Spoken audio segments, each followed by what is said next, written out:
So, the other day, I made a pretty important revelation about sleep. You know how when you're a kid and all you want is to stay up like the cool kids or your parents do? You want to stay up too because it's what everyone else does, right? That is, unless you have parents who usually go to bed at 8 or 9 p.m., in which case you all end up going to bed at the exact same time, I guess. Then as you grow up and get into high school, the homework gets harder. Sometimes you're expected to enter activities like sports and stuff, and sometimes you have to get a job either out of need or to save up for something you want. You start to stay up later and later. And I realized it splits off into different reasons.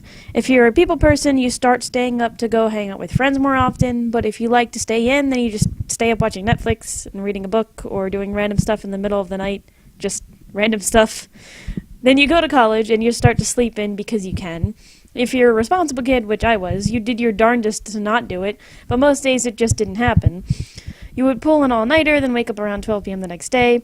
If you didn't really care all that much except for classes, then you just slept until 12 or 1 on the weekends and stayed up until like 3 in the morning. Then you leave college and you get a job. Because that's what most people do, I guess. If you're the type of person who gets a job that's normally laying on at 5, that's when you start to struggle. You see, due to your sleeping in all the time, your circadian rhythm, which keeps track of your steady sleep cycle, is still set up to up late and sleep in.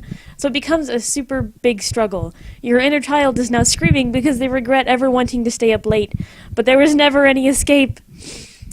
I realize the big reason for the struggle is that when you're in high school, you start to have no choice. You've got school during the day, then around 3 hours of homework, which is not an exaggeration. That is the amount of time it would take me to get some of my homework done. Then you had sport, or theater, or debate, or whatever activity, and on top of that, you might have gotten a job. That's splitting those 6 hours between those 3 hours of homework, 1 hour activity, 5 hours of work, and not to mention that 1 hour that kids generally need to wind down and relax from it all.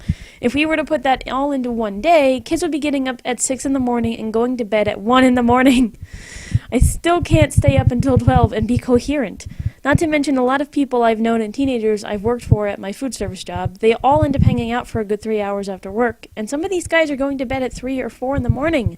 I was absolutely floored when I learned this and felt lucky that even though I worked during school, I didn't do any sports or activities. These kids are crazy.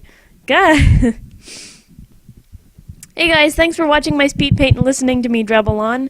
I really enjoyed talking about my revelation of why people end up staying up so late in their teens. This is honestly only half of the reason, but I feel like it plays a bit of an unnoticed part in our society. I never really liked the idea of public school systems, and I still pretty much don't. But I made a promise to myself that I'd make sure my kids were homeschooled when it came time to do that stuff.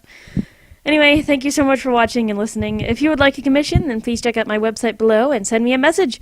If you would like to hear about a certain topic or have me elaborate more on something I've already talked about, please leave a comment below. Thanks again and have a good one. Bye!